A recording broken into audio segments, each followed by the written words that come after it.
ओम शांति। आज है 15 मार्च 2022 के ईश्वरीय महावाक्य।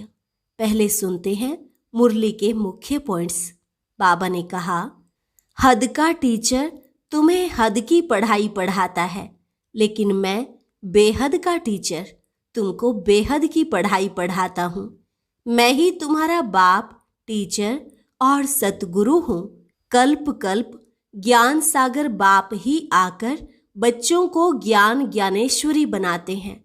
तुम जो ब्रह्मा मुख वंशावली बीके बनते हो, वही सतयुग में जाकर देवी देवता बनेंगे।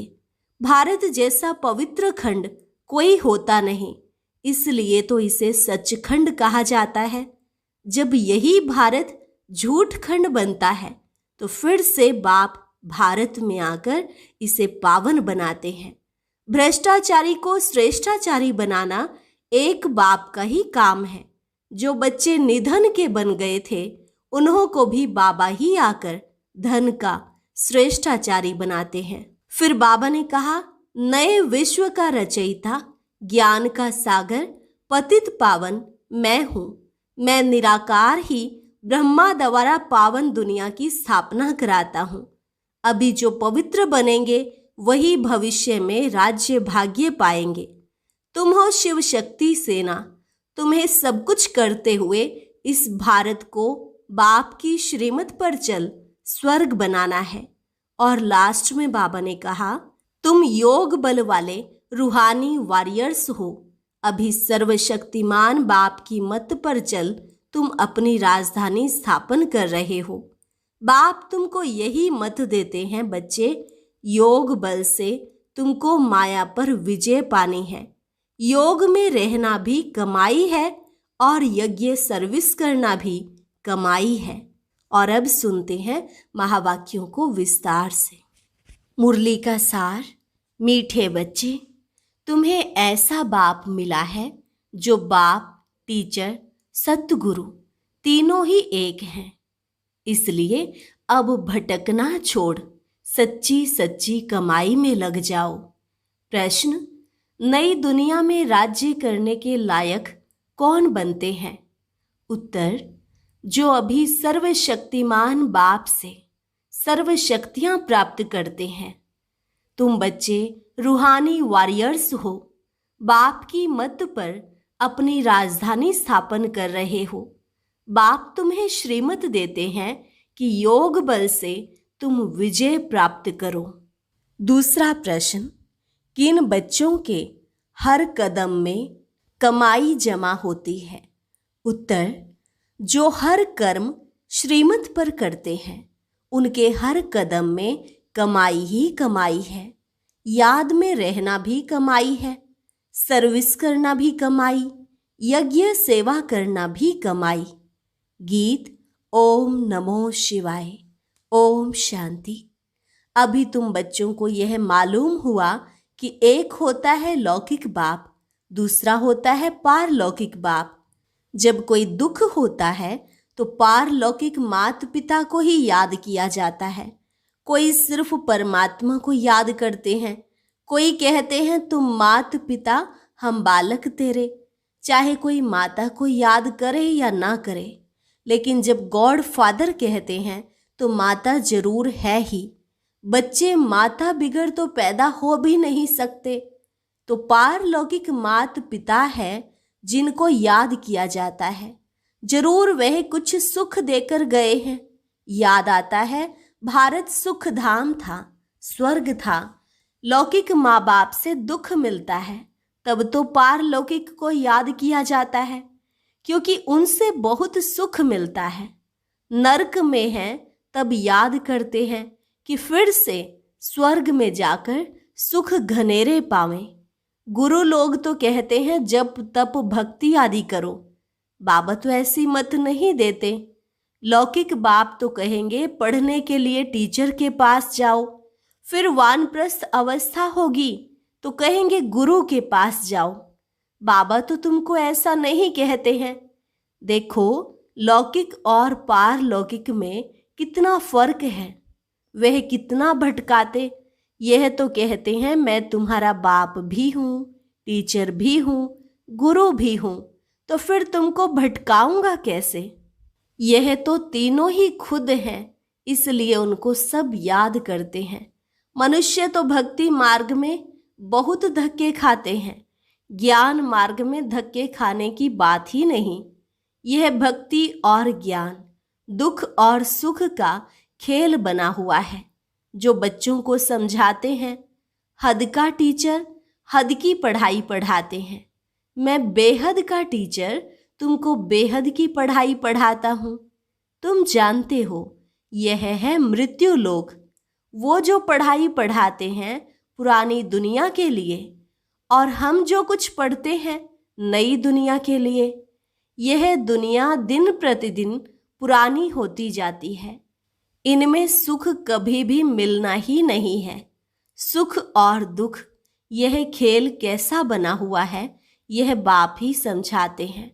बाप आत्माओं से बात करते हैं कि बच्चे, तुम ही सुख में थे, फिर जब रावण की प्रवेशता होती है तब धीरे धीरे दुख शुरू होता है। फिर कल्प के संगम पर आकर तुमको सुख में ले जाता हूँ। अभी तुम्हारी बुद्धि का ताला खुला हुआ है। जो तुम जानते हो यह सब बातें यथार्थ हैं। यह बाप के सिवाय कोई सुना नहीं सकते। बाबा ही आकर तुम बच्चों को सुख देता है। अभी तुम जानते हो आत्मा अविनाशी है। यह शरीर तो बदलना पड़ता है। परमात्मा भी परमात्मा है। उनका नाम शिव है, जो सभी मनुष्य मात्र हैं उनका रचयिता है। यहाँ सब हैं हद के क्रिएटर। बाबा है बेहद का क्रिएटर। सतयुग से लेकर कलयुग तक तुमको जो बाप मिले हैं वह हद के। सतयुग में तुम्हारी प्रारब्ध है, वहां तुमको एक बाप और एक बच्चा मिलता है।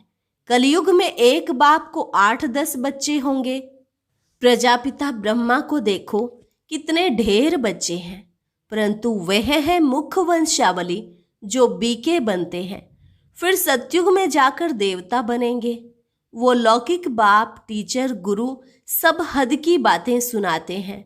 यह पारलौकिक बाप बेहद की बातें सुनाते हैं। नई बातें बाप बच्चों के आगे ही बोलते हैं। भल घर में रहते भी तुम यह नई शिक्षा प्राप्त करो। यह भगवान की पाठशाला है। यह है श्रीमद् भगवत गीता पाठशाला, अथवा ज्ञान के गीत जो तुम ही सुनते हो। ज्ञान सागर बाप ही आकर तुमको ज्ञान ज्ञानेश्वरी बनाते हैं। मम्मा को कहेंगे ज्ञान ज्ञानेश्वरी। ह्यूमैनिटी का सिजरा शुरू होता है। पहले है प्रजापिता ब्रह्मा, फिर है जगत अम्बा। पहले पहले ब्राह्मण रचते हैं, फिर हैं देवता, क्षत्रिय, वैश्य, शूद्र। जगत अम्बा का भी बड़ा मर्तबा है, परंतु उनको कोई जानते ही नहीं। ढेरों के ढेर देवियों के चित्र बना दिए हैं। वास्तव में 8-10 भुजा वाले कोई मनुष्य होते ही नहीं। विष्णु को 4 भुजाएं दिखाते हैं, परंतु 4 टांगे नहीं दिखाते हैं। यह सब है गुड़ियों का खेल। कलकत्ते में बहुत देवियां बनाते हैं, बहुत खर्चा करते हैं, खिला पिलाकर फिर जाकर डुबोते हैं। यह सब है भक्ति मार्ग। तुम जानते हो हम 100 देवी देवता थे, फिर असुर बने, फिर बाप आकर 100 देवी देवता बनाते हैं। अभी यह भ्रष्टाचारी दुनिया है। गवर्नमेंट भी कहती है, परंतु सीधा पूछो तुम पतित हो तो मानेंगे नहीं।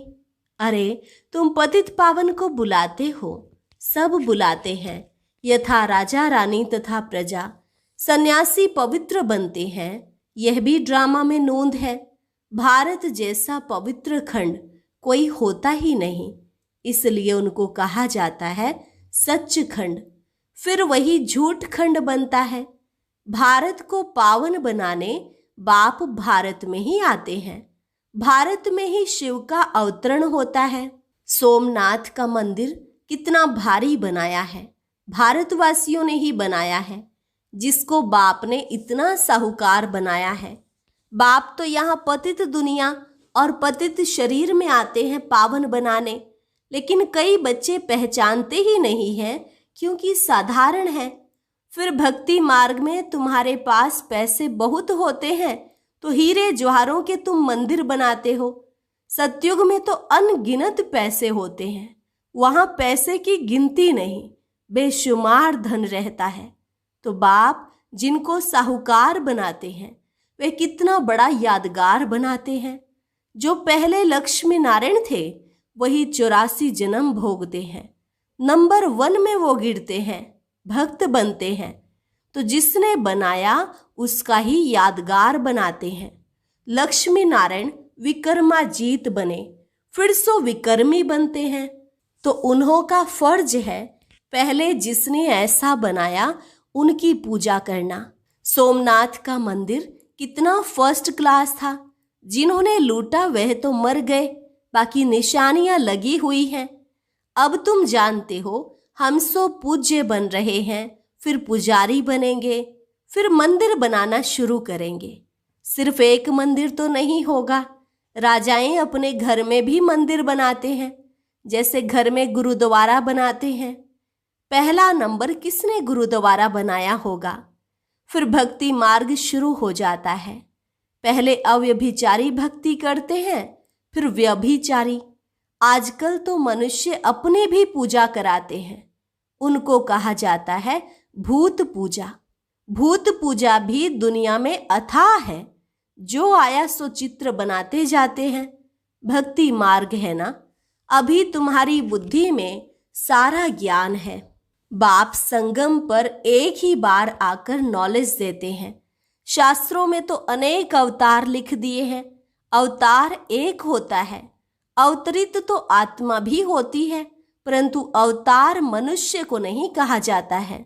अवतार एक ही निराकार बाप है जिसको सारी दुनिया बुलाती है।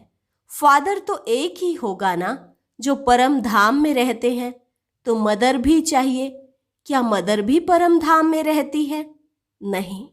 मदर फादर का प्रश्न यहाँ होता है। फादर को यहाँ क्रिएट करना है, इसलिए बेहद के बाबा को याद करते हैं।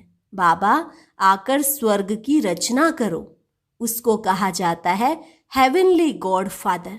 अभी तो कितना दुख, लड़ाई, मारा मारी है, इसलिए बुलाते हैं हे गॉड फादर रहम करो, हे पतित पावन आओ, हम सब दुखी पतित हैं। हे बाबा फिर आकर स्वर्ग श्रेष्ठाचारी बनाओ। तुम सब भ्रष्टाचारी थे, अब श्रेष्ठाचारी बन रहे हो। भ्रष्टाचारी को श्रेष्ठाचारी बनाना एक बाप का ही काम है। जो वर्ल्ड गॉड फादर है वह जानते हैं सब बच्चे इस समय निधन के बन गए हैं।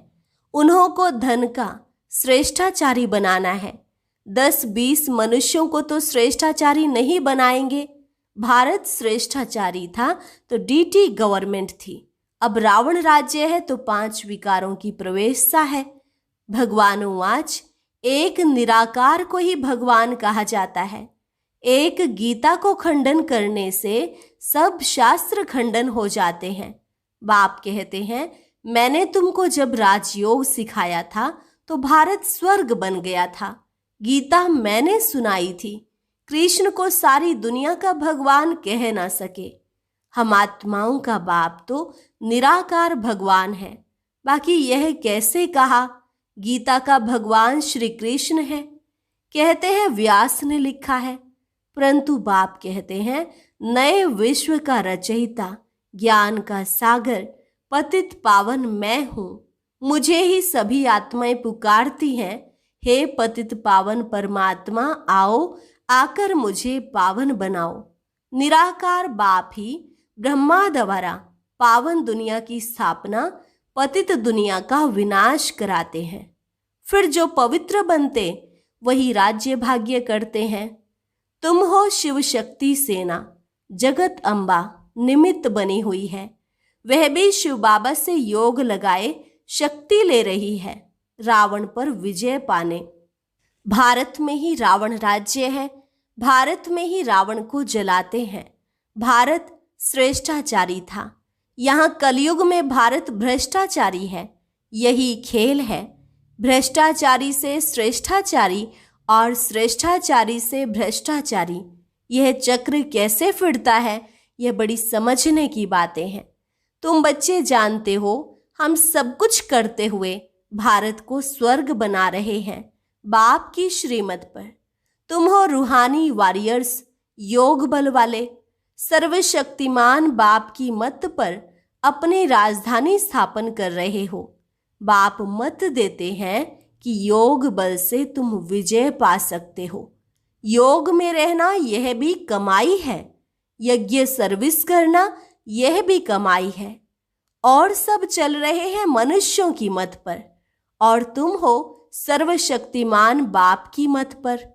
और कोई विश्व पर जीत पा न सके, ड्रामा में उनका पार्ट ही नहीं है वर्ल्ड पर राज्य करने का।